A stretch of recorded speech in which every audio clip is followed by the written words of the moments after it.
Okay, so today is now, so technically I'm recording in advance. The date is, let me double check. It's technically May 1st is when you guys are hearing this. It's now 8:30 a.m. and this is the Morning Detour and this is the OFC segment. So this is the OFC Community Update and we're not doing a business zone today. All right, just letting you guys know right off the top, this is your boy Lord Farrow, and for those who do not know, the OFC, we are the One Full Circle Melanated Community Network, where we focus on bridging the gap between the French and English-speaking melanated community, and really just promoting that Black excellence.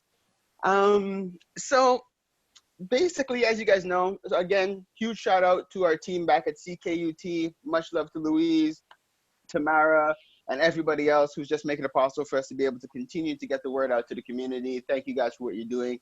I am super happy to be able to have this platform to be able to share. Now, last week I shared a lot in terms of community updates, and I encourage you guys to go back, check it out. We put it on YouTube. You could see that. You could check it out on the archives on ckut.ca. I shared a lot about what was going on within the community. I plugged a lot of different events and initiatives. So definitely check it out. A lot of them are still going on. And again, big shout out to all our DJs that's continued to just create these online parties for us to keep our spirits up, which is all day awesomeness. Now, last week, we had a couple of little concerns that came up.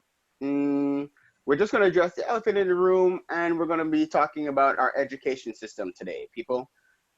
And to do that, you guys know how I like to get down here at the community updates. I made it a point to reach out into the community and bring some people that I believe don't get enough love and respect from the government in general. And maybe at times not enough appreciation from the parents. So I made it a point to get some teachers online with us today. Because a lot of us, I don't even want to say had the misfortune of listening to Legault's speech about his plans on reopening our schools and basically throwing our children into this, into society in terms of basically we all heard, there's no real plan. And I'm going to digress because I'm going to share my thoughts in a bit. I'm not going to go in right away.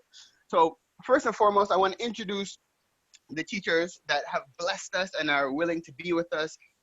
Technically, I'm saying this morning, but you guys know it's not morning. I'm pre-recording this, so I don't know. It's like sometime in the afternoon. But according to you guys, it's 8:30 in the morning. This is when you're hearing this. So we have these awesome teachers that have agreed to join us this morning. So first, I want to take a quick moment to introduce Christina Croce. She's a parent and an elementary teacher. Christina, are you there with us? Yes, I am. Thanks for having me. It's my pleasure. Thank you so much for being on with us. So first, can you just basically just introduce yourself, I guess, to our listeners? Sure. I'm first and foremost a parent of two children. One's in high school and one is an adult, so I don't have to worry about making any decisions right now as a parent. I'm also a teacher. I've been a teacher for, in the education system anyways, for 26 years now. And I've been working mostly with Cycle 3 students, and this year I made the transition into kindergarten. And so I've been doing that since September, and it's been a fantastic change. I love those little critters. They're so much fun, vibrant, exciting to be with. Watch them learn is just a joy and a gift. And I have some concerns about going back to school, about having a solid plan in place prior to doing so. Okay, and with reason, especially like with the demographic that you're serving. Yes. And so thank you for that. And we also have Brother Eric Denis, who's also a parent and a high school teacher. Yes, sir. Yes, sir. How are you, Farrow? Fantastic, King. Thank you so much for being on with us. My pleasure, sir. Okay, so for those who do not know, if you want to take a moment just to introduce yourself, please. Well, my name is Brother Eric X. Denis. I'm a blessed man who's married to Sabrina Smith, who those who know, and she blessed me with 4 beautiful children. I've been teaching for now 17 years, going on my 18th year in a high school. I love high school. I love to work with teens, so that always have been my passion. I'm also known as a coach in a sport organization in Laval, and also I like to do some community work also where I live. So that's about it. You know, and I know you had a hand in politics too, but we won't Yeah, a couple of we years won't ago. trust me, and you did awesome, you know, in representing. So, But anyways, that's not the point of today's conversation. So I'll digress. But you know, like I figured that should be a part of your CV when you're introducing yourself. All right, all right. I'll keep it in mind. Respect. You know, so okay, so we're really and everybody knows me. Obviously, I'm Pharaoh. And my 2 cents in the conversation is going to be coming because I'm also a parent of, well, technically I have 3 children, plus my godson, plus my nieces and nephews that I have with me all the time. So I usually have on average 7 children with me. So, yeah. As you guys know, I keep a full house and we keep very busy. Right. But also I homeschooled my children for years. So I have a perspective, and my children were in school, so they got to join the school system last year. So technically, they had like about a year and a half of experiencing the school system. So I have a perspective to share from that side, from the side of a parent who has that experience of not having my children in school, putting them into school, and now where are we in terms of, do we put them back, do we keep them out, whatever. So I have a perspective and 2 cents to share on the topic as well. So Christina, you had popped up on my radar when I read your Facebook post. Yes. And I will make it a point to share it on all our pages. So expect thousands more likes, shares, followers. Cause I have to say, like last I checked on it, it's rising like a popular stock. It seems to. I don't know. It was a couple of hundred shares last time I had seen it. Like, I'm not sure if it's gone to a couple of thousand shares at this point. Yeah, it has. Yeah, eh? Yeah. See, like it's well worth it because like when we had spoken off air, like you hit it right on the head. Like you are sharing like from a parent and a teacher, but it's like you're saying what everybody like has on their hearts, on their minds, in their heads. Like you put it out there. So if you don't mind, do you mind just reiterating a little bit from what you shared there and just give us some of your thoughts behind it? Well, basically, when I heard the Minister Roberge's take on reopening the schools, when he spoke to the reporters and to the citizens of Quebec, there was little forethought into this action that he was wanting to put in place. The other thing is that he did very little to communicate at that time with any of the stakeholders, the unions, the school boards, teachers themselves, anybody in the education sector. And the letter kind of came at the end of the evening when I had enough anxiety and stress on my mind. And that's where I go whenever I need to sort of express myself, is I write letters to people. And normally I don't send them, because I do it for myself as just a therapy, cathartic experience of, getting my voice out there. And this time I thought, okay, well, let me post this to Facebook because I have concerns. I'm not opposed entirely to opening up our schools. I understand that it needs to get done at some point. We need to resume normal. Kids can't be out of school for 12 months to 18 months. I mean, especially with no structure. Especially with no structure. And so, I mean, school is there for a reason. We have a purpose, obviously. And it's difficult. I mean, parents who choose to homeschool is a whole other issue. And they have the means to do it. But now you have parents who are working from home and having to homeschool their children if they can. Yes, reopening needs to happen at some point, but it needs to happen when everything has been discussed. And I guess my issue began when he didn't really have a solid plan. Now he came out and made this announcement, and the media had leaked it. Some newspapers had leaked it in the morning prior to the announcement, and it was just kind of like, well, why are we hearing this with the rest of the population? Like, Exactly. we're in the education sector. We should have heard from it from our employers, from our principals, from our colleagues. There should have been some form of anything, you know, to make us a part of this. And all I really wanted when I posted that letter was really, I just assumed, you know, my friends that I'm on Facebook with were gonna be like, well said, Christina, good job, you know, whatever. I had no idea this letter was going to be shared by many, and it's continuing to be shared by many, and people are encouraging me, and they're forwarding it to media outlets, and they're asking me if they can post it and mail it and so on and so forth. And it's just been a little overwhelming, I have to say, because that was not my intention. My kids laugh because they're like, Mom, you're a star. And I'm like, no, I'm not. Like, that wasn't the intention behind it.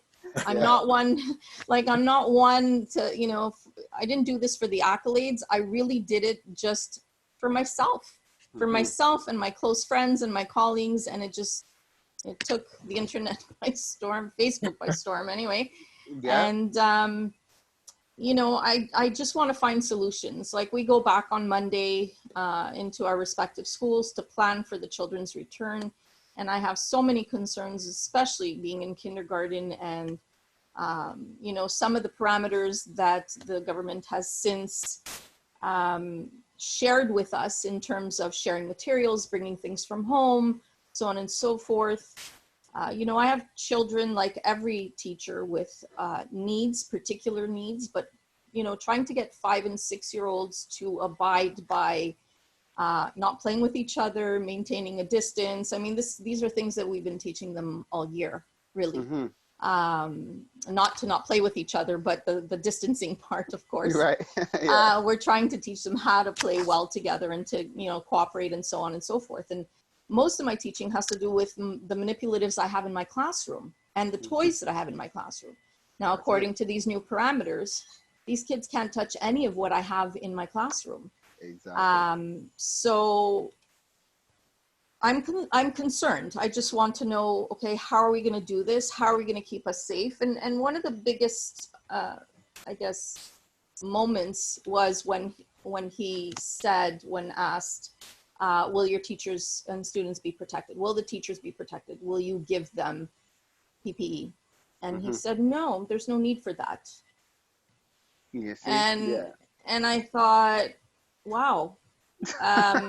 So we're just going to recreate what's going on in the CHLSDs, and like it makes no sense, you know. And I mean, I'm presently taking care of my mom. She doesn't live with me, but you know, I have to take care of her 2-3 times a week. I do her groceries. I'm the only one, you know, the only one of my siblings that goes in. I cook for her, I clean for her, and so on and so forth. And so where does this put me now? Yes, it's our own choice to wear our protective equipment, and I will make that choice for sure. But it's kind of disturbing that our employer is not even thinking to protect us at this point, seeing as history has proved itself in the old folks' homes. Exactly. See, now again, you hit them all, and I have so many things like to say and to add. But now, before I start to respond, I want to bring Brother Eric into the conversation. So your Brother Eric, your circumstance is a bit different because you're a high school teacher. So yeah. So they're not forcing you guys back in school. But can I get your thoughts, your feelings on the whole situation? But I think that Christina said it all. I believe that, you know, we had to go back to our daily life at some point. Now they have decided to do it in 2 weeks. At the same time, as I was listening to Christina, you see the way they function, they're always going to give instruction from on top, and they're going to expect our employers to figure it out to where we live. They're not in every schools. Right. So that's the only way. So they think of a plan or an idea. Okay, we're going to take that route, and all the principals and vice principal of each school have to think about where they are and how they're going to make it happen. So they're not going to take that responsibility on their shoulders. Their responsibility is to make sure that the society gets back to where it was with new reality of the virus. So that's my take on that. So I think in terms of timing, is it a good timing? We can only base ourselves on what Dr. Arruda said or the Minister of Health said in terms that we're on a good, in terms of, how do you call it? The curve. The yeah, curve. the curve. In Right. terms of the curve, we're on a good route. So we can only base ourselves on what they say. So if what he says is true, well, all right, let's get in. Now, I think we have to be creative and try to think of the ways, especially to protect the teachers, because even though they say, okay, most of the people who are affected are from 60 years old and up, we don't really know. I heard different cases in the United States where people were younger. That's one. But like Christina said, we just have to make sure that the teachers are have as much protection as they can. See, and now what I'm the most appalled about, and again, just to reiterate for all our listeners, so we're on here right now with Christina. She is a elementary school teacher, and Eric, he is a high school teacher, and we're really just sharing our perspectives, our thoughts, and really, I'm not expecting you guys to have all the answers, but we're definitely addressing like what we had heard from Legault and everybody else that whatever his name is, Roberge, Minister Roberge as well. We're really just sharing our thoughts on the situation. And now, so what had me really taken back was the fact that there was no previous consultation with the teachers. Like that, I was beyond shocked because like I run a network that is where our objective is to provide different resources and services to our members. Before I do anything for the members, we always have these like mini consultations. We'll put it out. We'll say, this is what we're discussing. We do it. We have like 17 different organizations in our group. So a lot of times we'll reach out to the organizations, get a feel for what we're doing, and then put it out, get feedback from the people, adjust the plan, and then execute. That's usually, and we're a group, we're a small group. We have like, what, 500 members or so. Compared to something of this magnitude, to not speak to the frontline workers, like the teachers who have to interact with the children every day, to me, it's like it made it almost unrealistic. I mean, it seemed like it was a plan without any kind of like groundwork. It was like, yo, they thought of this last night and said, yo, let's talk about this nationwide tomorrow morning. Like and to me, I just find that so unsettling. Now, I for those who know me, you guys already know I have my reservations about the system in general. So that's all right. Yes, All right. So I'm not, like I homeschool my children for a reason. But now, but still, like because tons of my members, their children are still in school, so I'm still very concerned. I'm not the type to be like, well, whatever, it doesn't affect me. It's definitely affecting me. Like it affects me. Like my children are in school. So when I heard this, I couldn't understand how this is even possible. Like even what they were explaining, like the like one child per seat on the bus. I was like, but what about the child that's right in front of them? Like what? Like that doesn't make any sense. What happens to the bus drivers? Like right now, the city bus, like you have to have people are getting onto the back of the city buses so that they're not interacting with the bus drivers too much. So are we gonna have our children jump on the bus from the back?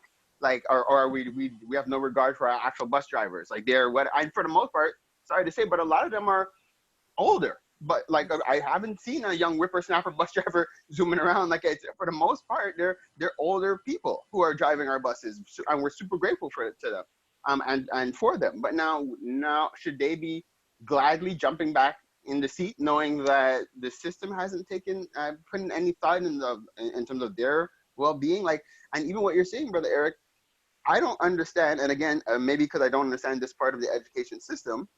But if the government decides that, okay, this is what we're doing, but with no prior conversation with the unions, the principals, the school boards, how do they expect that to effectively be implemented without any kind of pushback? Like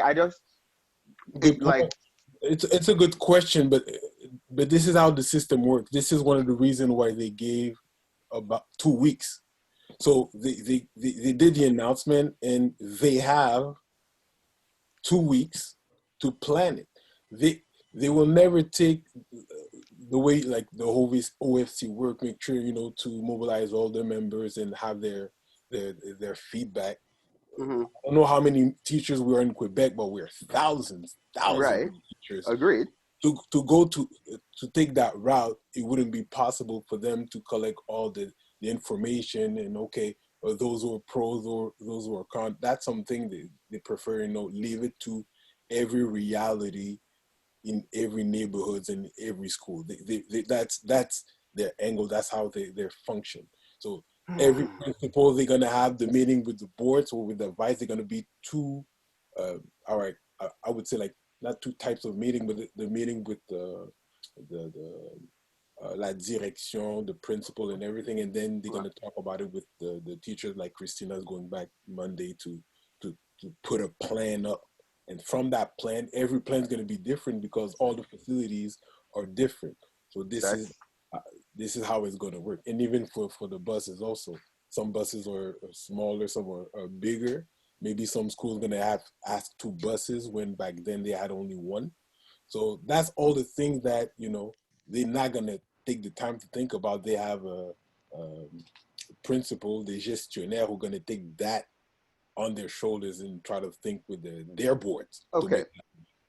So then let me ask. So Christina, let me ask you: is, in your opinion, and again, this is your opinion, is 2 weeks enough time to plan for something of this magnitude? I don't know. I can tell you in 2 weeks. I'm hoping it is. I agree with Brother Eric in that it's each individual school that needs to come up with a plan. A bigger plan for each of our individual needs. My question, when I always kind of play devil's advocate. That's yes, we have to. Kind of who I am as a person. And I, I'm in a big school. Our student population is 550 at an elementary school level. We have about 40 teachers.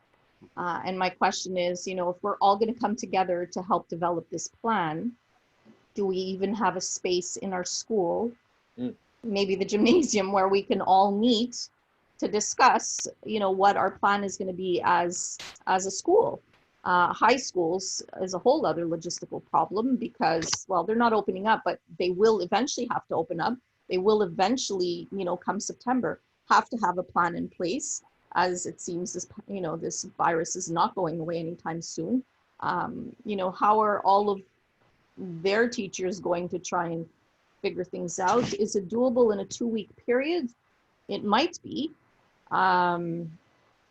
Depends how effective we are. It depends how alarmist we are. Which way are we gonna are we gonna go in? Like, our teacher's gonna go back sort of with the mindset that no, this is not gonna work. Well, then no, it's not gonna work. Right. Sure.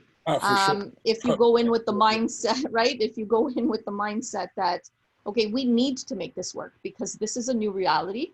So what are we going to do to best protect the teachers and the students and any other adult who comes into the building, to help with this, with the kids and stuff? What are we going to do to best protect ourselves and make sure that this works in the best way possible? So if you enter with that mindset, then is it possible? Look, teachers have done the impossible for Always. so long, Yes. so long. And I don't want to preach that we've been ignored, but let's face it, the public system in many ways, and we see it in the case of the elderly, we've been ignored. We do not bring in any money for the economy. Let's face it. And so to invest in us costs the government money, which I also understand. However, But at what cost? I'm sorry, Christina, and that I'm very vocal about that because I don't agree with that perspective. I know that's how the government sees it. I don't agree at all, because if you really think about it, like, you guys as teachers, you guys are educating the future employees, the future business owners, Absolutely. the future. So it's like it's imperative, because if we don't have a future generation, it's like, so Yes. like you are a great investment. Education has always been an awesome investment, but we're like it seems like the government does not see it that way. So that's why the education system seems to always get the short end of the stick. You know, I agree with you 100%. I'm not saying that what I'm saying I agree with. I'm just saying that's the reality of it. Right. In that, Good point. you know, we are not seen as an investment. They don't see that we are breeding future generations, that we're, you know, influencing many, many future citizens. And they're the ones who are going to be taking care of us and making policies and laws for us as they age. So sadly, it's not seen like that. And neither is it seen like that in the population. You know, we don't have the support of the population simply because we're teachers. We work apparently from 9 to 3:30. We have summers off. We have Christmas off. We have, you know, spring breaks off. Like, we're always off, according to the population. We have enough. Why are we asking for more? That's a whole other program for you. And if I'm welcome to go that route if you want. Oh my! Because I have a lot of opinions about that one. Oh, that's another. Yeah, and I trust me, and as do I. And you know what? Don't be surprised if I don't call you again to have a longer conversation about that in itself. Just like, because I just really feel the public at large needs to hear more from our teachers, and it's very rare that we even have an opportunity to interview and speak to our teachers, because a lot of times you guys are busy. Yeah. You're actually teaching, you're actually preparing lessons. So it's not easy. So right now I am definitely grateful for this opportunity to be able to get you guys here online to share your thoughts and your opinions on the situation. So now looking at our time, we have about 5 to 7 minutes or so. Now I would like, because I do like to try to keep things as optimistic and solution oriented as possible. Although at times I do say some pretty armsless things, but at the same time, I really try my best to keep it all positive and optimistic. So, and with that, like, I would love to hear your thoughts in terms of what you would have suggested as teachers, or what you'd even like to see happen as teachers. And again, we don't know where this is going to go and who's listening, but I think it's a value just to share your thoughts. And if you've heard from other people as well who have ideas, feel free. So basically, if you guys don't mind, I would like to hear it. So Christina, if I could start with you, if you don't mind just sharing what if you have suggestions, ideas, what you would like to see happen for this rollout of the school system in an ideal world. In an ideal world. Well, at the very basics, I think teachers need to be provided with protective equipment, and cleaning supplies. There needs to be a certain investment into us going back that the government needs to make to protect us and to protect the children. And I know that, the children are not, they're carriers, but they don't, display huge lags and so on and so forth, but that's not a reason not to protect them. It's not a reason to send them in there. So first and foremost, hygiene, more money in terms of what caretakers are given in terms of soap for the bathrooms, cleaning products, manpower alone. I mean, the amount of hours that our caretakers have were cut years ago, and they're having to pick up the lag. And if a caretaker is absent, it isn't always a given that he is replaced or she is replaced. And so the school will be in use for a full day, and then perhaps the next day we'll get a caretaker in. That's not in all schools. It's not I'm not trying to send that white blanket everywhere that it's doom, doom, doom. But, a word from the government to say, we are going to provide you with more soap, more disinfectant, more, protection for you. And, your schools are going to have, increased caretaker hours to be able to walk by those drinking fountains, to be able to go into the bathrooms and clean the sinks and the handles. And like, that's what we need. And honestly, you asked me what's my ideal. That's all we're asking. That's my ideal, because then I can go in on Monday and start to plan on, okay, so how are we going to accommodate seating wise, traffic wise, comings and goings? And I won't have to worry so much as, well, are things being taken care of? Are things being cleaned? You know, when kids injure themselves, you know, when you have a little 5-year-old with a nosebleed, well, how are the secretaries supposed to take care of this nosebleed from, you know, 6 feet apart with no, they need to get into close proximity. You know, they're talking about students with special needs. These are the students that more often than not, we need to sit in close proximity to them, not 6 feet away. They need our undivided attention. They need to be able to focus. And if you're, you know, yelling at them from 6 feet away, yeah. But if we had the protective equipment, if we knew that we were going in and, you know, the cleaning products, services were being invested in, then there'd be less of that anxiety of, okay, we can forget about that because it's being taken care of. Now let's work on the real issues. How are we going to make our schools a new normal for our schools, basically? You know, because it will be a new normal for the next however long this goes on for. Exactly. You're absolutely, that's, wow, bang on. So it's like just basically give you guys the tools so you could do your part, basically. Make sure, and it's just, which technically it should be the responsibility of your employer or the government, or however we want to put it, but it should be their responsibility to make sure that you guys could do your part in the most efficient way possible. You're absolutely right. Just bang on. Brother Eric, what would you like to see? Again, understanding your reality is a little bit different, but I still definitely think it's a huge value.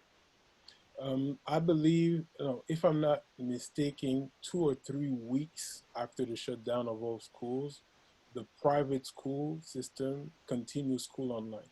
Yeah, I think that reality has to be considered, not only but for public schools. I think that reality, we shouldn't wait for, to get to university to have that type of service.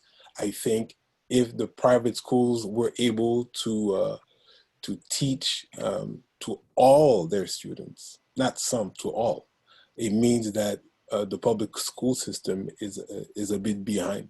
So that's something that we need to think about. And also, I believe that if this tool is given to the teachers, well, even though our schedule is going to be different, at least we're going to have this a connection with our students and be able to teach. Now, it has been done because they gave tools to the parents, and some teachers once a week do communicate with their groups. So that happened. It's all good, but we're not teaching. Right, exactly. Teaching like we're teaching, but we could teach from a distance, That's it. via Zoom or Teams, whatever apps that exist. We could have used that tool, because if that pandemic starts again and they want to confine us, we have to be ready. So we have to think about that. Speaking of that, I open also to organizations where, you see, we have to take this opportunity also to have curriculums, even though, schools do their part, they're going to teach the basic classes and all, but for organizations who have other things to offer, which is in art, history, and all, anything that we want to share, that opportunity can be given also to the parents. So if organization can use a platform where the youth can be connected and cultivated through different things, because we have to be aware, like we live in a generation that, the computer, internet, and things that stimulate the youth is present now. We need to be right down to the modern time. Yeah, you're absolutely, wow. You did, yep, amazing. Like, you just hit it. Both of you guys, really, I'm so grateful. Just for this opportunity to be able to share, and I'm sure the listeners are appreciating it as well. It's a lot of food for thought. And my gosh, time flew. I wish we had more time to go into more detail. One thing I forgot to say, I put in my background, I don't know if you see, that's one of the things that I did, because since I don't work, it's called Le Rebond. So I've been connecting with some parents that goes to public schools, but they weren't able to find a teacher. So with other teachers that I know, they were able to get that service. So parents would contact me and I would contact them, because even though the Ministry of Education gives tools for parents to work at home, but if the student, you know, has a challenge in that class, or you need a teacher and the parents cannot really help, at least, you know, they could call me and then I would refer them to a teacher that's going to be able to help them and support them through that time. Very nice. That is exceptional. And now you're doing it for all levels, high school, elementary, or is it all just high school? High school and elementary. So Awesome. for now until they call me back to work like Christina.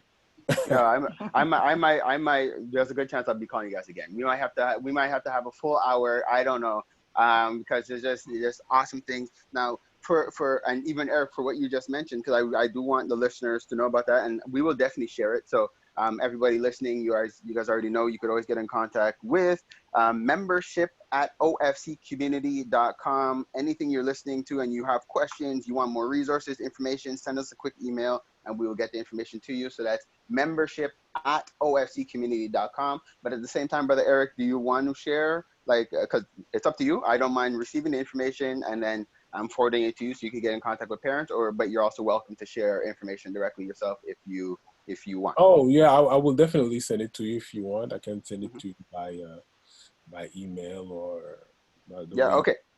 Perfect. So then I know. So once we do get the request, because I know people will be interested. Once we do get the request, then we will put people directly in contact with you. But that's an awesome initiative, and that's really why we do what we do in terms of community updates. So now with that, I unfortunately I won't dive into my thoughts because we'll need at least another 10 minutes. But this, like, I'm always on, so I don't really mind. I'll continue to share my thoughts. I really just wanted to create this opportunity to give you guys the platform, and for those who are interested, you know, like, they'll be able to hear. Christina, I know I'm looking at your page right now. So you're at 773 responses. You're at 476 comments and 2,000 shares. So nice. and you put this out. She spoke from the heart. I saw it too. I think people can, you know, feel not the genuineness, but you really spoke from the heart. And I like the way you ended also your message, you know, pawn on you. I felt that vibration. So I felt the vibration for real. Definitely, no, definitely. So with that, basically, for those who have been listening and taking part, this has been the OFC Community Updates. The OFC is the one full circle melanated community where we do our best to bridge the gap between the French and English-speaking melanated community and to bring you that Black excellence. We've had the fortune of being online today with Christina Croce, elementary teacher and parent, and Brother Eric Denis, also a parent and a high school teacher. You guys, I thank you all again for being present here with us today. And I'm hoping that the time that we spent together, that was uplifting for people who are listening. Those who should be hearing, they've heard the message and they're going to just do a little bit better, like, because, you know, like, basically the teachers, you guys are our frontline workers and you need to be taken care of. Parents, we need to be coming together to stand in support of our teachers.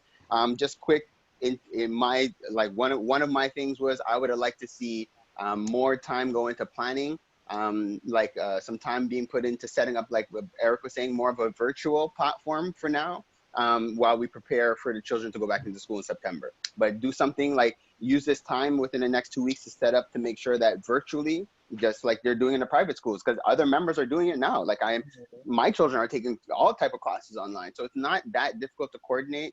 So I would have liked to see more of that, just to make sure that the children are being educated. But again, it seems like the government's objective is just more to get the children out of the houses so that the parents could go back to work. That's in my humble opinion. But I'll leave it at that. So again, thank you guys all, and I'm signing off. Peace, love, and all that awesomeness. Thank you so much. Peace.